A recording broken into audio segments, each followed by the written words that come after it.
Bom dia, mulheres! Hoje nós vamos ter uma live de perguntas e respostas, respondendo as perguntas que mais comumente apareceram na caixinha essa semana, conversando sobre diversos temas e tentando entender melhor como que acontece o nosso parto, qual que são os processos de parto que a gente vai estar sujeito nesse dia.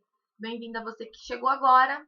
Encaminha essa live para alguma amiga sua que está gestante, para alguma amiga sua que está grávida, alguém que está pensando em parto normal e está com muito medo. Vamos entender esse medo. Vamos começar falando de medo essa live de hoje, hein? Vou dar um tempinho para vocês irem entrando aí. Tive um atraso aqui, questão de internet, está meio chuvoso aqui na minha cidade, mas a gente não desiste. A gente está aqui, sempre juntas, tá bom? E aí, como é que tá as coisas? Vocês estão me ouvindo bem? Se puderem mandar nos comentários. Se estão me ouvindo bem, tá tudo bem para escutar. Eu agradeço. E eu vou tomar uma água já aqui. Já gosto de começar de manhã hidratando, né? Uma dica aí para as nossas mulheres grávidas e para todo mundo. Oi, Tamara! Oi, Rafa, tudo bem? Sejam bem-vindos. E Felipe, bom dia! Tudo bem? Começar o dia tomando água, gente. Quando a gente começa o dia tomando água, a gente já mata esse problema aí. Deixar para tomar água depois à noite, fica mais difícil. Passa a madrugada indo do banheiro, tá certo? Então vamos lá. Eu às vezes não consigo acompanhar o que vocês mandam aí nos comentários, porque a gente fica um pouco desatento quando tá falando e fica lendo ao mesmo tempo. Mas depois eu volto. Quem tiver alguma pergunta já pode mandar, tá bom? Oi, Fernanda, tudo bem? Fernanda tá aí, ó, só esperando o momento da lista que ele chegar. Tá bom? Só vocês já vão mandando e depois eu vou lendo, se alguém tiver alguma pergunta. A gente vai começar hoje a pergunta que mais apareceu nesses últimos dias. Se o bebê completar 40 semanas, então um bebê de 40 semanas é um bebê que passou da hora para nascer. Então, quais são os riscos, né? Esse bebê vai estar exposto a que tipo de risco? Porque a minha DPP, que a gente chama de data provável para o parto, ela é dia 5 de fevereiro, 7 de janeiro. E aí chegou dia 7, meu bebê não nasceu. E agora? É arriscado? O que está acontecendo? Então, vamos lá. A gente sabe que nem 2% dos bebês vão nascer na data da DPP, que a gente chama data provável do parto. Tá? Então, a DPP é uma estimativa de quando o bebê completa 40 semanas. Sabendo disso, qual é a evidência, né? Que evidência que existe que o bebê que passa de 40 semanas precisa ir para uma cesárea? Nenhuma, tá? Então, não existe nenhuma evidência, não existe nenhum órgão, não existe Ministério da Saúde, nem protocolos NICE, não tem revisão up-to-date que afirme que um bebê que passou de 40 semanas é um bebê que passou da hora de nascer. Por que eu estou frisando bastante isso?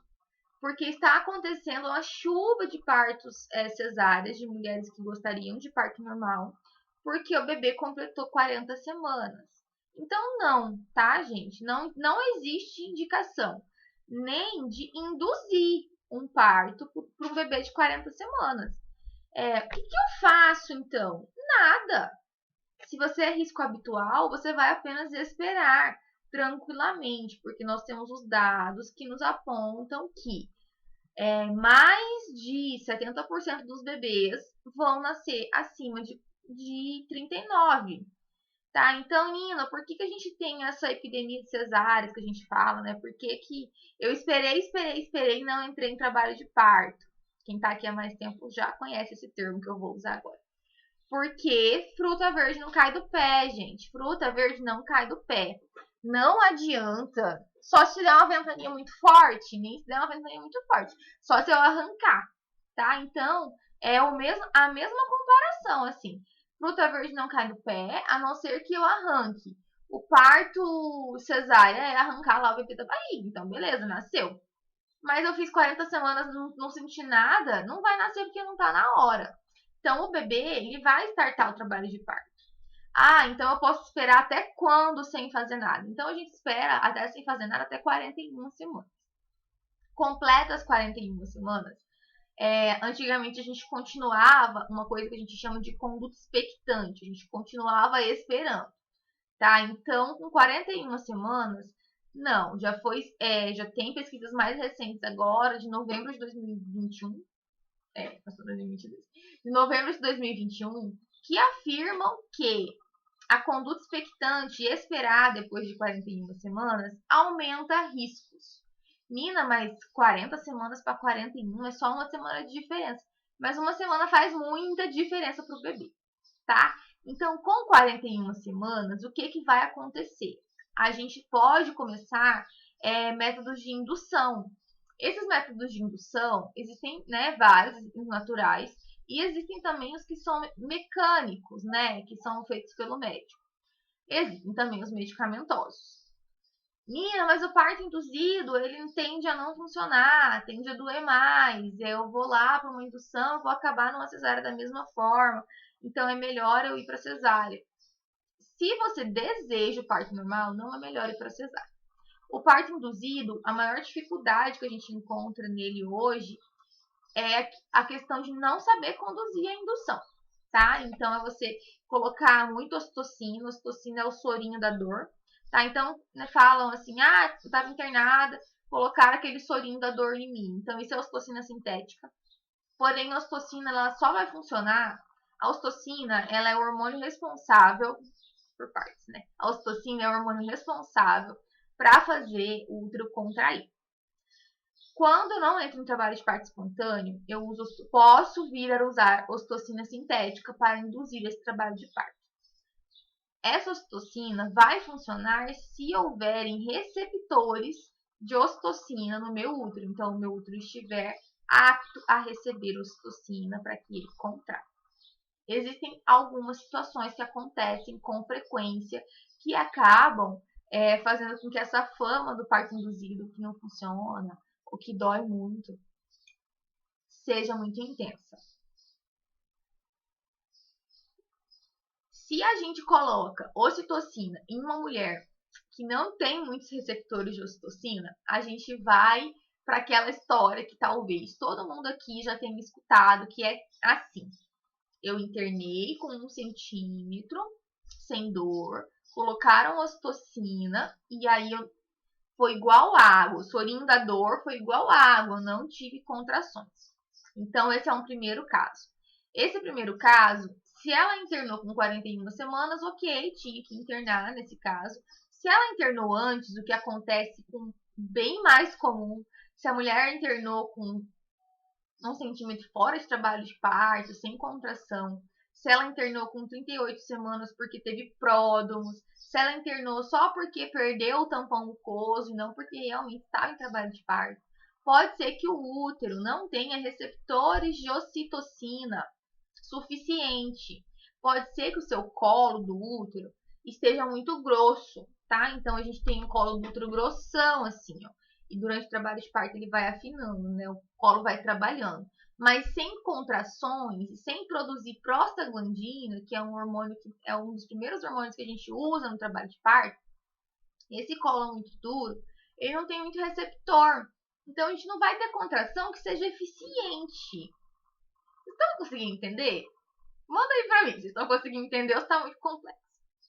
Nesse caso, não importa o quanto de ocitocina que eu coloque, que esse colo não vai responder.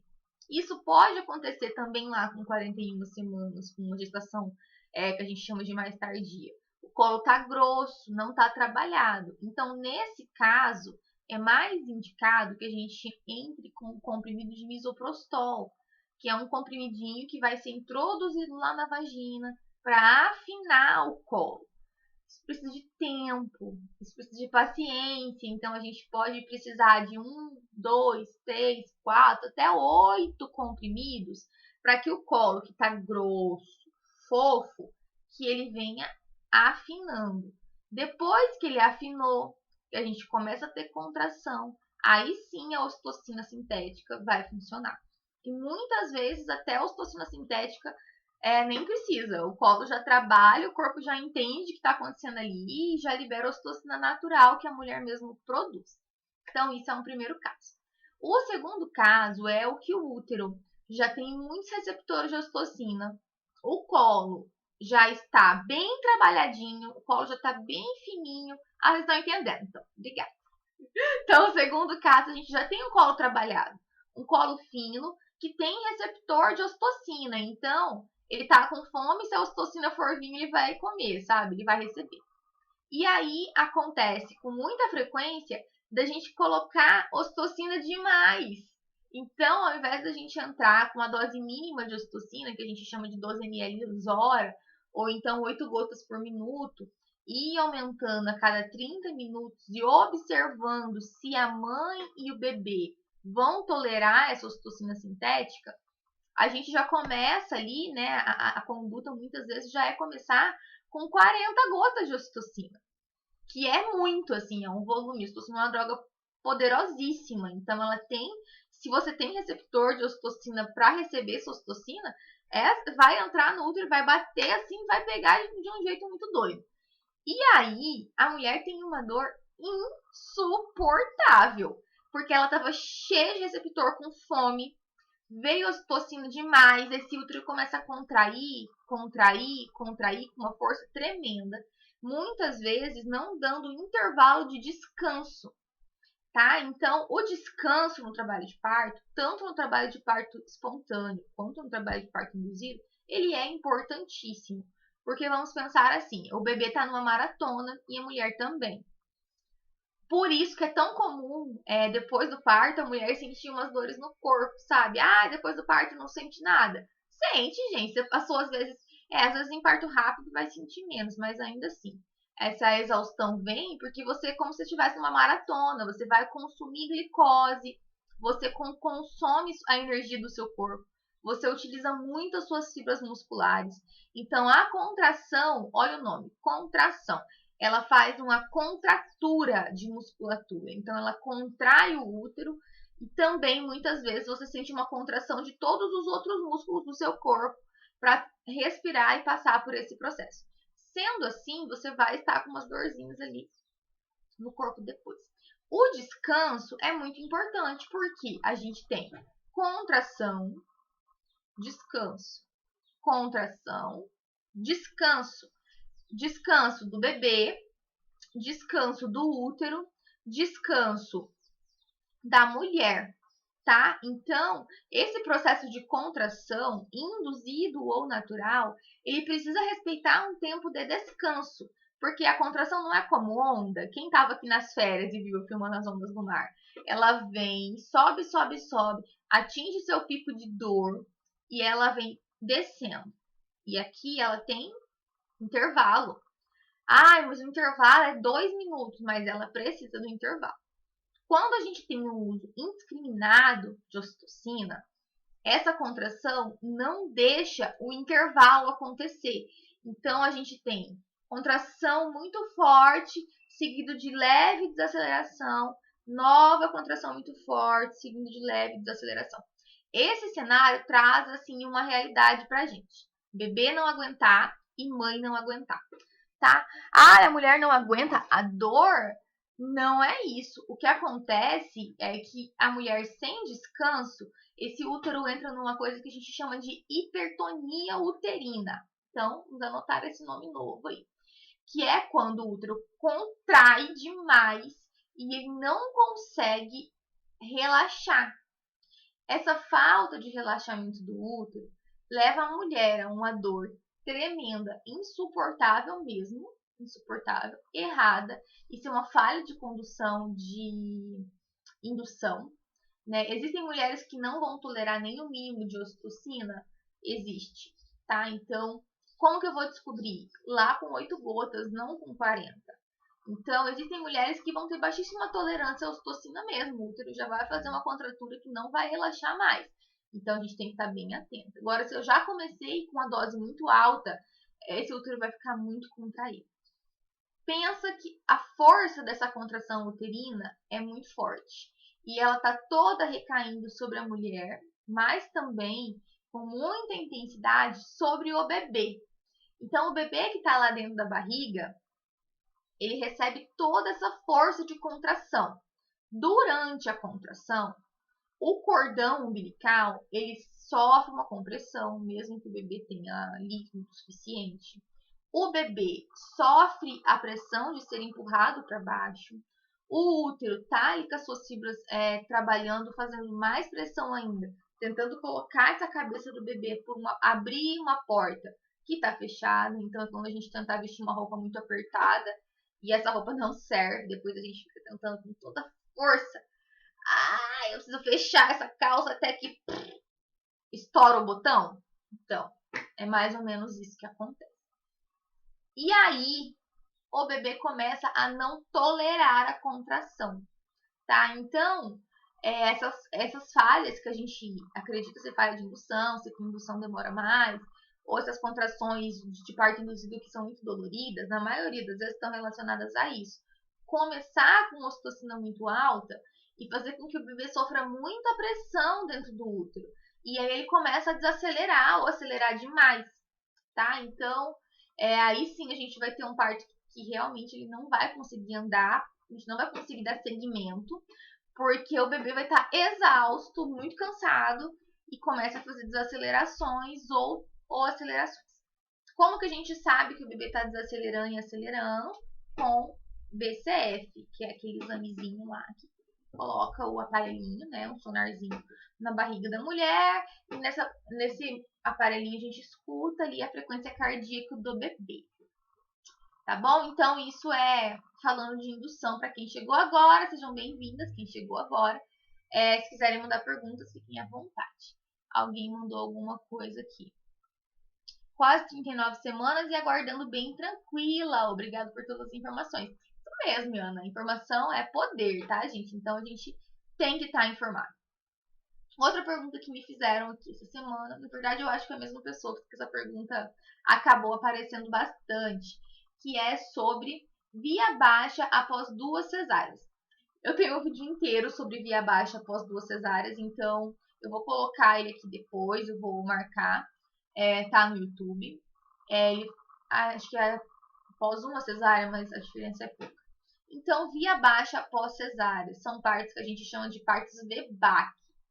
São partos possíveis, são partos que agregam 0,5% a mais de risco do que os partos de quem não tem cesárea prévia. Tá? Então, por que se tem tanto medo, né, de parto de via baixa após cesárea? Porque antigamente, numa medicina mais antiga, achava-se que depois que cortou o útero, era impossível você ter um parto seguro, um parto que não trouxesse riscos para a mulher e para o bebê. Hoje a gente sabe que a gente tem 0,5% a mais de risco de acontecer uma ruptura uterina.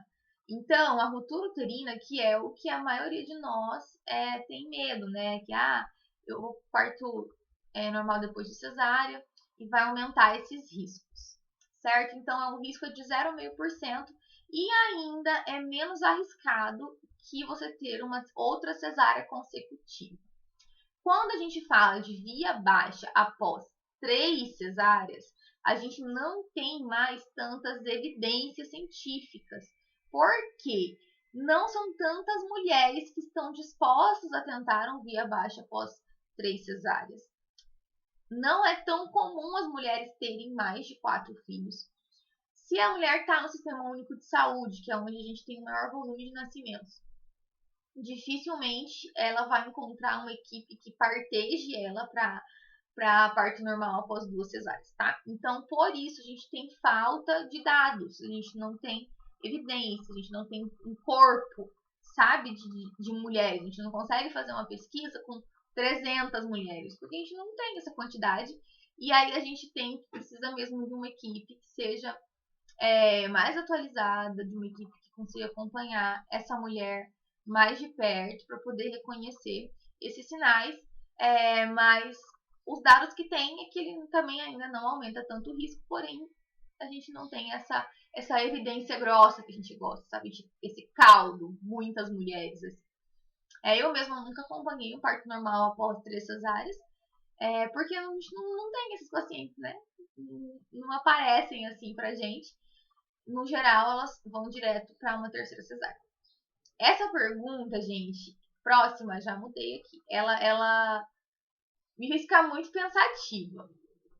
Então, eu quero que vocês pensem aqui junto comigo. Eu tive um parto normal há 13 anos. Eu tô olhando pra cá porque eu tô lendo, tá? Eu tive um parto normal há 13 anos. E agora, tive um parto cesárea. O motivo foi que eu tive medo do parto humanizado. O que você acha? Primeiro, que a sua história é a sua história. Eu acho que espero que você tenha tido um bom parto, independente da via. Mas eu não consegui ainda entender aonde trabalhamos com medo do parto humanizado. Inclusive, vocês que estão aqui, se puderem me ajudar, se puderem mandar nos comentários, vai ficar salvo depois dessa live, se vocês puderem mandar para mim no comentário. Essa frase me fez ficar muito pensativa. Eu estou com medo do parto humanizado. Então, para mim, que é tendo parto humanizado, é uma concepção difícil de entender. Por isso que eu peço para que vocês, mulheres, me mandem isso de lá para cá, sabe? O parto humanizado então, ele defende que a mulher possa escolher aquilo que ela quer e possa ter um parto conduzido da forma que ela desejou.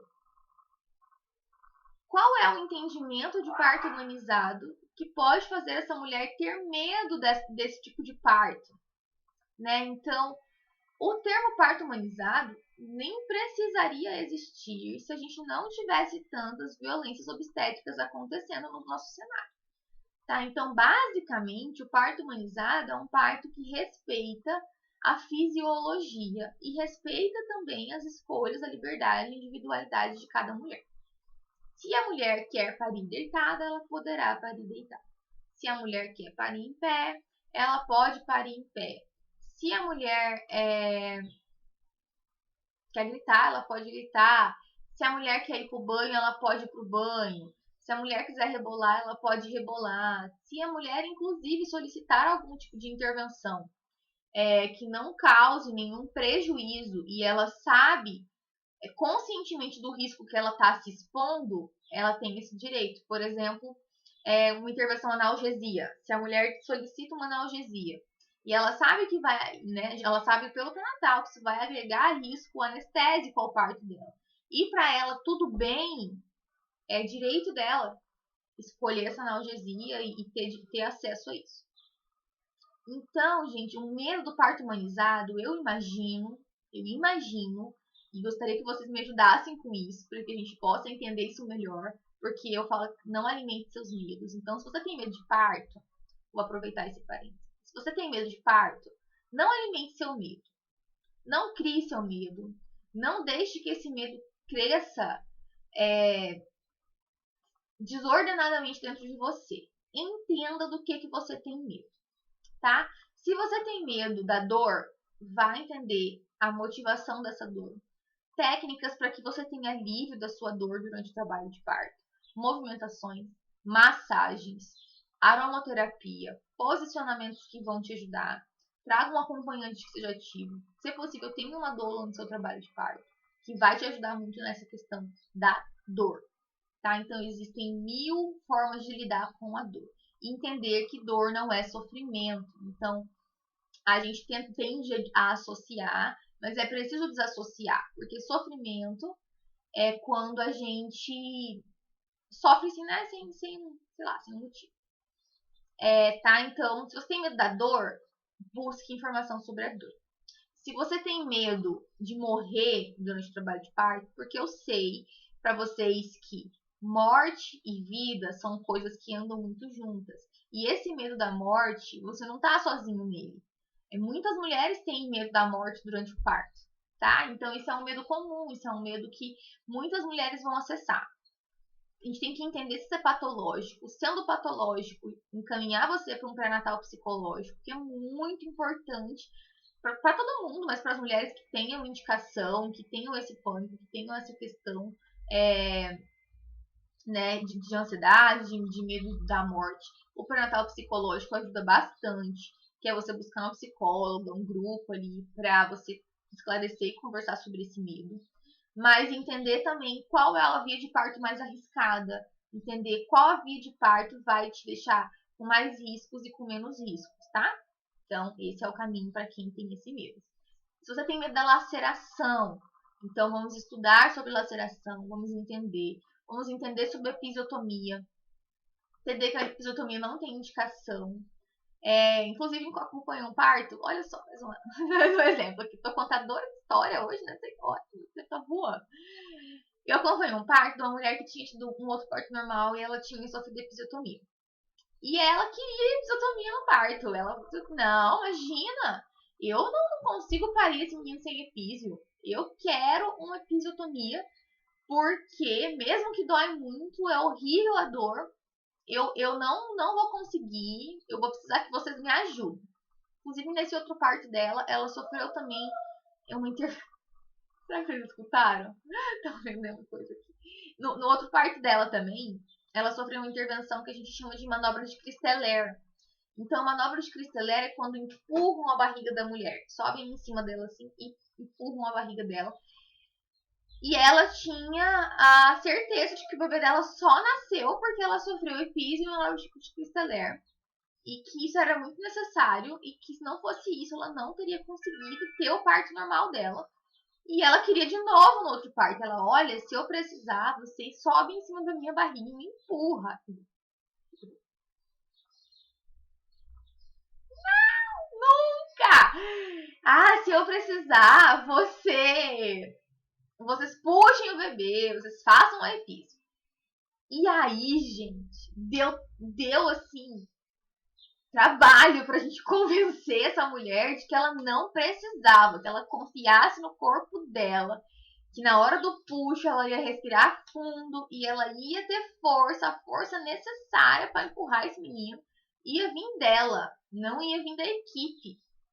Que a posição que ela escolhesse, aí nós estaríamos lá e estaríamos junto com ela, mas que a força viria dela, e que a gente não ia empurrar a barriga dela, e que a gente não ia, que a médica não iria fazer episiotomia, porque a gente sabe que episiotomia não protege o períneo. A gente só faz uma laceração maior no períneo, certo? Então, veja bem, às vezes a gente tem medo porque já passou pela experiência. Então, às vezes a mulher passou por uma experiência de parto normal. Essa experiência, mesmo que ela não tenha conseguido reconhecer a violência nesse parto, essa experiência foi traumática de alguma forma. E quando ela retorna para o parto, ela tem muito, muito medo. E ela não sabe nem dizer da onde vem o medo, porque a violência ela é sutil. A gente acha que violência é só mandar calar a boca, gritar e ser agressivo verbalmente. Isso é uma violência escrachada, é a violência que todo mundo vê. Agora, a violência sutil, aquela que é numa técnica, aquela que é numa epísio desautorizada, aquela que diz que você só conseguiu parir o seu bebê porque eu empurrei ele, eu fiz fundo, né, que falam antigamente, fiz fundo uterino, empurrei o seu bebê. Então essa é a violência que também fica marcada, mas ela tá nas entrelinhas, ela é sutil, tá? Sendo assim, essa mulher conseguiu parir esse bebê, um parto maravilhoso, em pé, né? O parto anterior tinha sido deitada com as pernas abertas. Talvez até por isso ela achou que não teria força, porque quando a mulher tá deitada, você que tá grávida aí de mais de 39 semanas, deita assim com a barriga pra cima e tenta, ai, a gente não consegue nem respirar. Quem dirá fazer força no puxo. Que daí no puxo a tendência é fazer assim, ó, e vir pra frente. E aí as pessoas te empurram pra trás e aí realmente vai vir essa sensação de que você não tem força suficiente. Então essa mulher pariu esse bebê em pé, sem episiotomia, sem cristelar, graças a Deus, sem nenhum tipo de violência, respirando, conseguiu parir o bebê dela, ela sofreu uma laceração leve e percebeu que a laceração é bem mais fácil de cuidar do que uma episiotomia, porque ela é anatômica, ela é a favor do tecido, ela não teve tanta dor, os pontos são reabsorvíveis, é uma outra experiência, tá bom? um outro tipo de experiência. E aí ela entendeu que sim, ela conseguia, tá? Então, às vezes essa situação que a gente não consegue, ela vem muito associada de uma outra condução ou de uma cultura mesmo. Então a gente precisa combater esse medo. Nossa, como eu tô conversando hoje, né? Ó, a Iana respondeu aqui pra mim. Talvez não ter se informado sobre o significado de parto humanizado? Pode ser, Iana. Eu fiquei pensando o que falaram pra ela, né? Essa mulher que tava com medo do parto humanizado. O que foi dito pra ela? O que ela viu? O que ela leu? Que assustou ela, né? Deixou ela assustada. Quando falo sobre parto humanizado para algumas pessoas, elas tentam a pensar que eu vou parir do jeito que der, ou vai sofrer. Pode ser isso também. Pode ser que falar para ela que ela ia ter que ficar horas, né? Tipo, sei lá, 50 horas em trabalho de parto, que ela ia ter que parir de qualquer jeito. Que, enfim, isso é uma boa reflexão, Iana, é uma boa reflexão que vocês trouxeram aí. Realmente pode ser que, né, foi falado para ela que ela seria parto normal a qualquer custo. E a gente não tá aqui para defender via de parto, a gente tá aqui para defender respeito. Qual que é o melhor parto? Gente, o melhor parto é aquele que a mulher não é enganada, tá? Então esse é o melhor parto. O parto em que a mulher não é enganada em momento nenhum, tá? Então esse é um bom parto. Outra pergunta que é, ainda tempo aí. Bolsa rota. Não, não é isso. Romper a bolsa artificialmente durante o trabalho de parto. Certo ou errado? Ai, seria tão fácil se o mundo fosse preto e branco assim, né, gente? Certo? Errado? Errado? Certo? Vamos lá. Romper a bolsa durante o trabalho de parto. O que acontece quando a gente rompe a bolsa? A gente tem riscos e a gente tem alguns benefícios. O que a gente sabe é que, na grande maioria das vezes, os benefícios associados à ruptura da bolsa artificialmente não são tão grandes assim para compensar o risco. Porém, em alguns casos, pontualmente, principalmente quando negociado com a mulher e quando essa mulher, só um pouquinho, gente, quando essa mulher decide, né? Quando essa mulher decide que ela decide que ela quer ter acesso a isso. Vou começar de novo, ele estava me ligando aqui. Então, romper a bolsa artificialmente durante o trabalho de parto tem riscos e tem benefícios. Os riscos, na maioria das vezes, quais são? Quais são os riscos de romper a bolsa artificialmente? Então, vamos pensar que o bebê está lá dentro do seu balão de água, que é a sua bolsa de líquido amniótico, e ele está alto. Ele ainda não desceu para a hora de nascer, ele não se posicionou, ele ainda não encaixou. Quando a bolsa é rompida artificialmente, a gente tem um risco maior, um risco aumentado do cordão umbilical estar passado assim, ó. Tá? Do cordão umbilical está passado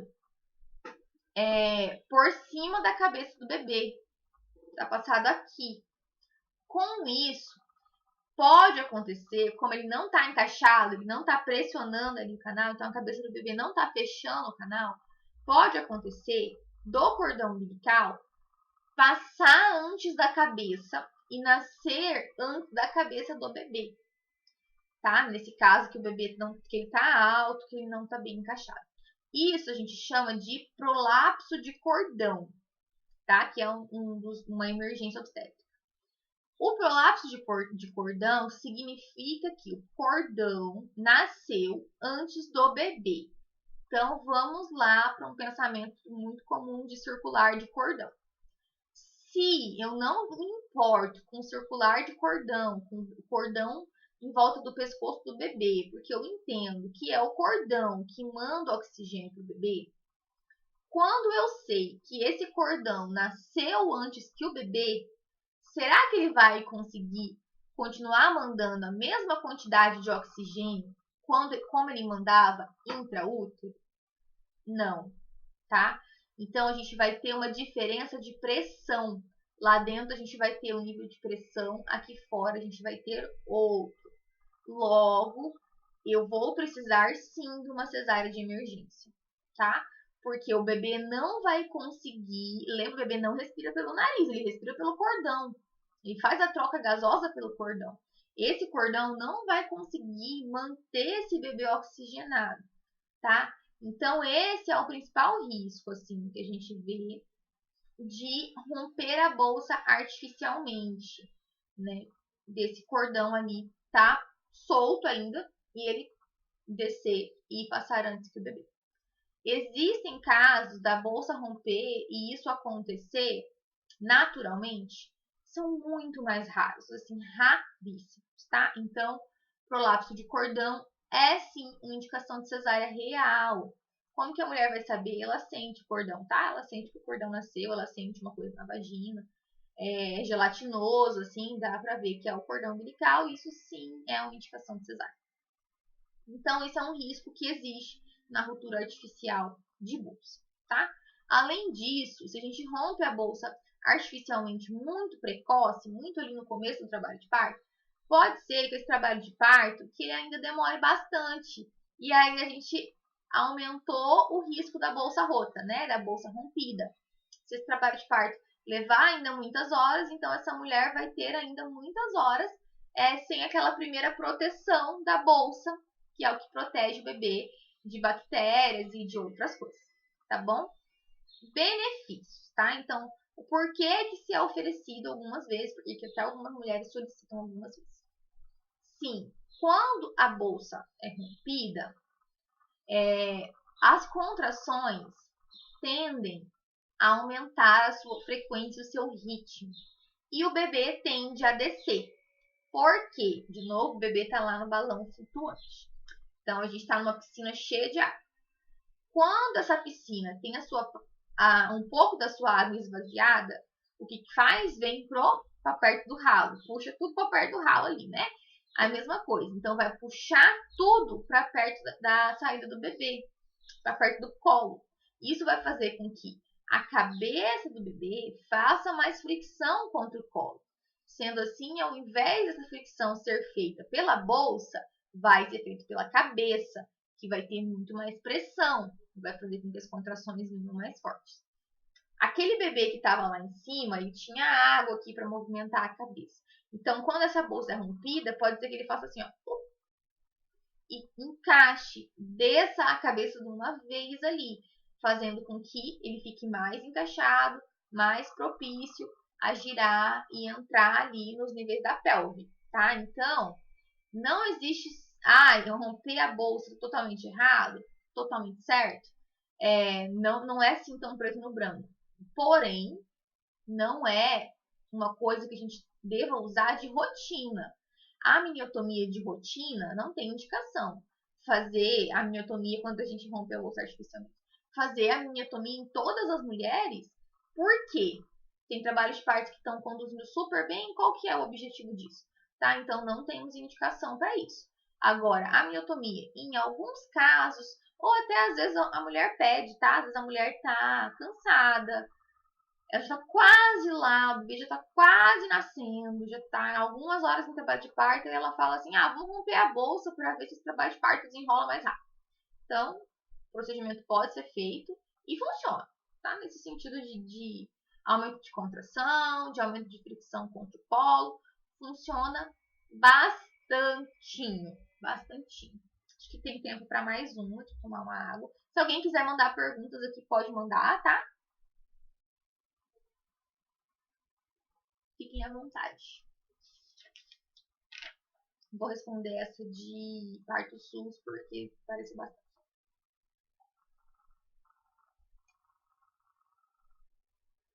Eu tomo água e tomo café, tá, gente? Ó o costume. Ó minha xicrinha. Ó o costume da criatura. Gente, mais alguém tem esse costume? Acho que esse costume de cuiabano. Eu morei em Cuiabá há bastante tempo e eu não percebi que eu adquiri esse hábito na minha vida. Mas eu bebo água, aí eu bebo café. E se eu beber café, eu quero beber água. Então eu bebo as duas coisas ao mesmo tempo. E o café tá quente. Agora não tá mais tão quente, né? Mas tá quente ainda. E a água tem que estar bem geladinha. É mania. Mania de gente doida. Tá? Então vamos lá. É possível ter doula no SUS?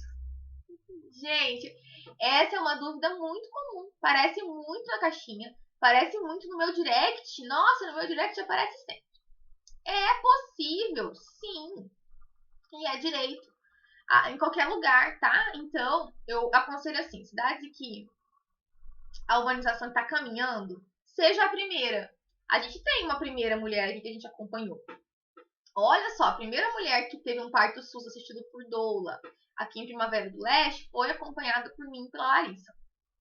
Tá? Então, a primeira mulher foi em 2018, se eu não me engano. Isso, 2018, tá? A primeira mulher que teve um parto SUS acompanhado de doula.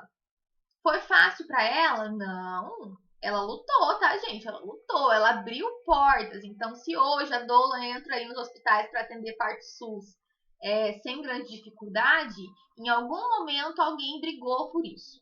Alguém que queria e que achava que era importante, que fazia questão. Então, vamos fazer esse movimento mesmo. É só assim que a gente traz mudança. Hoje, não se questiona mais a presença da doula nas maternidades. Naquela época, quase que a gente não consegue entrar. A gente entrou porque ela falou assim, gente, eu vou chamar a polícia.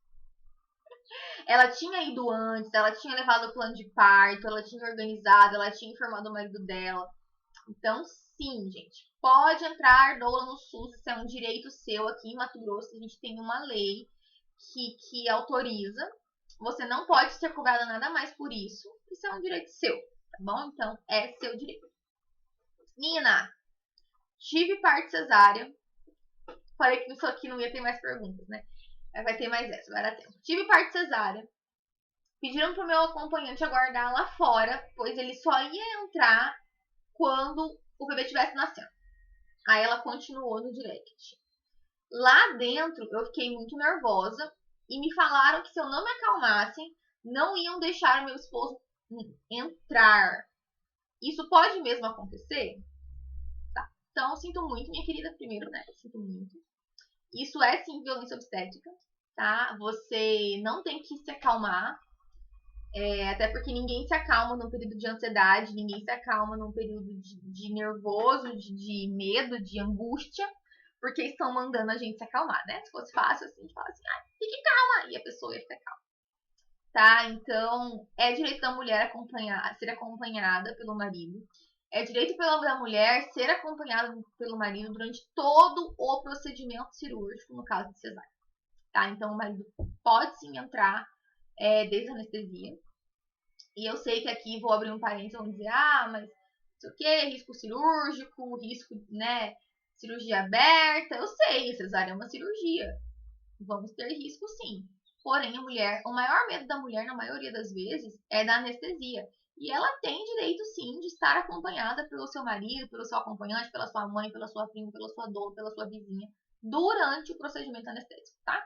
Então, ela pode sim, ela pode não, ela se quiser, ela deve estar acompanhada do marido durante todo o procedimento anestésico, assim como ela deve estar acompanhada do marido durante toda a cirurgia e não só quando o bebê for nascer, tá?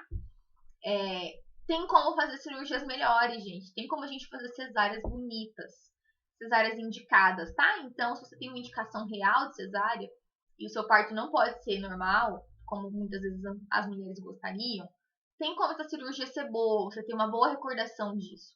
Tem como você se lembrar da música, tem como você se lembrar do cheiro, da presença do seu parceiro, da sua parceira. Tem como você ver o seu bebê nascer, abaixando o campo para você. Isso não aumenta riscos em nada. Isso simplesmente humaniza o procedimento, tá? Você vê o seu bebê nascer, ele vem diretamente pro seu colo, você sentir o cheiro do seu bebê, você pegar o seu bebê, tá? Então isso faz toda a diferença na sua recuperação, tá? Isso vai fazer toda a diferença porque você vai se sentir acolhida no seu processo, né? E isso faz diferença emocionalmente de uma forma absurda. Tá bom? Dá tempo para mais uma? Não dá tempo para mais uma? Muito obrigada, eu adoro live de perguntas e respostas. Eu acho que a gente sempre tem muito conteúdo legal, assim, coisas que para responder no stories, fica tão curtinho, né? Não dá pra gente conversar melhor. Se você que tiver alguma dúvida, eu vou abrir caixinha agora mesmo. Obrigada por que estiveram aqui. E semana que vem, vou tentar fazer uma live de perguntas e respostas toda semana, se vocês gostarem. Manda pra mim se vocês gostarem, se vocês querem algum tema de live, né? Então, eu pensei em alguns temas, mas eu quero saber os temas que vocês gostariam de saber também. Que dê pra gente conversar bastante, para eu trazer estudo, para eu trazer exemplos, para eu trazer desenhos, que seja algo que seja interessante para vocês. Tá bom? Obrigada, bom final de semana, tchau, tchau!